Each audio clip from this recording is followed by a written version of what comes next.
नमस्कार दोस्तों, आर के इंग्लिश सॉल्यूशंस में आप सभी का स्वागत है। दोस्तों, आज की इस वीडियो में हम एक Scottish writer sir Walter Scott की लाइफ को डिस्कस करेंगे। अगर आप इंग्लिश लिटरेचर से रिलेटेड किसी भी कॉम्पिटिटिव एग्जाम की तैयारी कर रहे हैं तो ये वीडियो आपके लिए बहुत ही हेल्पफुल होने वाली है। तो चलिए शुरू करते हैं। सर वॉल्टर स्कॉट एक बहुत ही फेमस नॉवेलिस्ट, पोइट, एडवोकेट और डेप्यूटी शेरिफ भी थे। तो आप तो दोस्तों ये सब जानते होंगे, लेकिन ये डेप्यूटी शेरिफ क्या होता है इसके बारे में आपको आगे वीडियो में बताता हूँ। तो सर वॉल्टर स्कॉट का जन्म 15 अगस्त 1771 को ईडनबर्ग स्कॉटलैंड में हुआ था। बचपन में ही इन्हें पैरालाइज का अटैक पड़ गया था, तो इनकी राइट लेग में थोड़ी सी प्रॉब्लम आ गई थी, जिससे इनमें थोड़ा सा लंगड़ापन आ गया था। ये थोड़ा लंगड़ा कर चलते थे। इन्होंने अपना बचपन ट्वीड वैली में बिताया था, जो बॉर्डर क्षेत्र के पास एक जगह है ट्वीड वैली।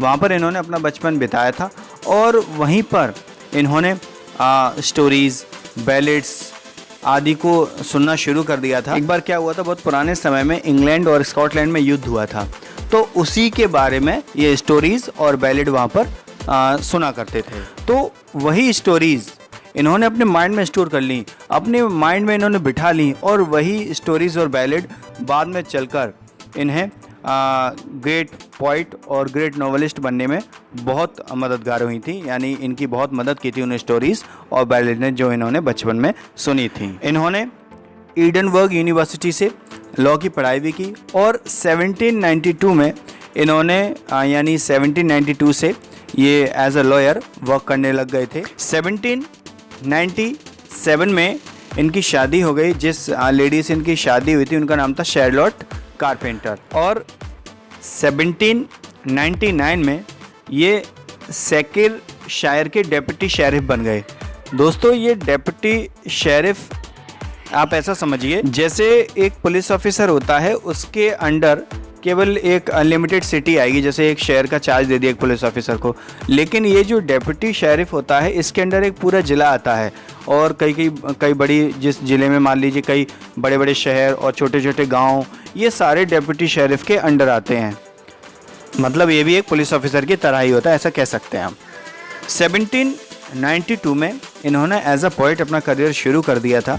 ये बहुत ही इंस्पायर हुए थे मॉडर्न जर्मन पोइट्री से, और 1797 में इन्होंने अपनी एक poem the chase of William and Helen publish कर दी थी, गुमनाम रूप से। मतलब किसी का नाम नहीं दिया था उसको, अपना नाम नहीं दिया था एमिंटू से, उसको पब्लिश करा दिया था। और 1802 से 1803 तक इन्होंने अपना एक बैलेड का collection the minstrelsy of the Scottish border को कंपोज किया था। ये सारे पॉइंट्स आप लिख लें।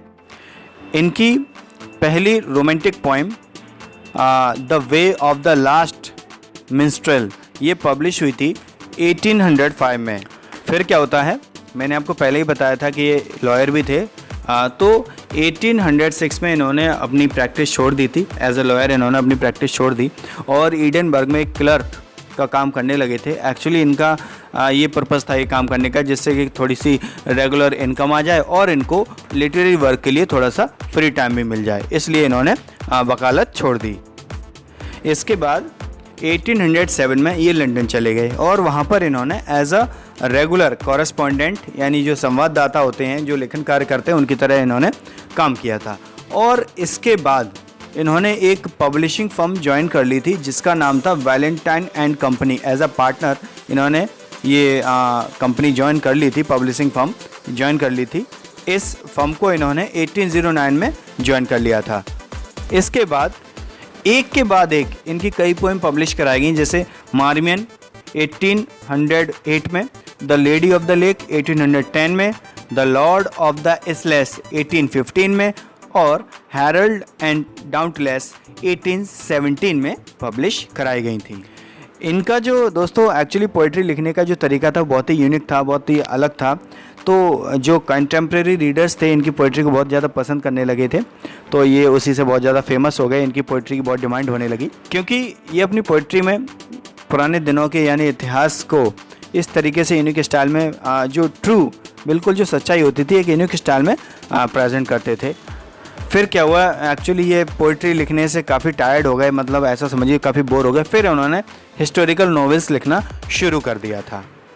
इनका जो पहला नॉवेल था बेवर्ली, ये पब्लिश हुआ था 1814 में। इसको उन्होंने गुमनाम रूप से पब्लिश कराया गया था, इसको अपना नाम नहीं दिया था उन्होंने। इसके बाद इन्होंने और भी कई नॉवेल लिखे, जैसे इनके नाम हैं, आप लिख लीजिए, जैसे इवानहो, ये इनका एक नॉवेल है, इसको लिख लीजिए आप।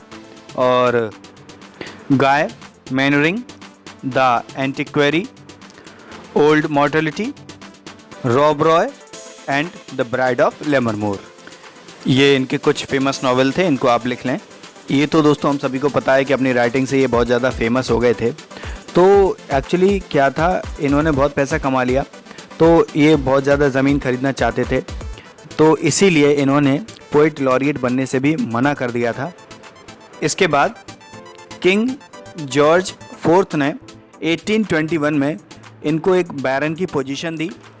मतलब दोस्तों ये एक उपाधि होती है बैरन और नाइटहुड, एक्चुअली इसके ऊपर मैं एक सेपरेटली वीडियो बनाऊंगा।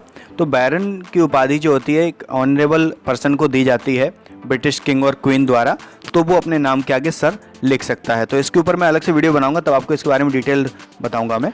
तो 1821 में ये कौन बन गए, बैरन बन गए by George fourth, king George fourth. फिर क्या होता है, जो जिस कंपनी में ये काम करते थे बैलेंटाइन में, वो कंपनी दिवालिया घोषित हो गई, मतलब सब नुकसान हो गया। तो उससे इन पे बहुत ज़्यादा कर्जा हो गया, लगभग 1 लाख पाउंड का इन पर कर्जा हो गया था। मैंने आपको पहले ही बताया था ये उस कंपनी में बराबर के पार्टनर थे, तो एक अच्छे इंसान की तरह, एक अच्छे पार्टनर की तरह इन्होंने वो सारी रिस्पॉन्सिबिलिटी अपने कंधों पर ले ली पेमेंट करने के लिए। और दोस्तों 21 सितंबर 1832 में जब ये 61 ईयर्स के थे, तब इनकी डेथ हो जाती है। दोस्तों अगर मेरे द्वारा दी गई जानकारी में कोई भी कैसा भी कन्फ्यूज़न हो, कोई मिस्टेक हो, प्लीज़ आप लोग कमेंट बॉक्स में ज़रूर लिखें। तो उम्मीद करता हूँ वीडियो आपको पसंद आई होगी। तो चलिए मिलते हैं अगली वीडियो में। Thank you.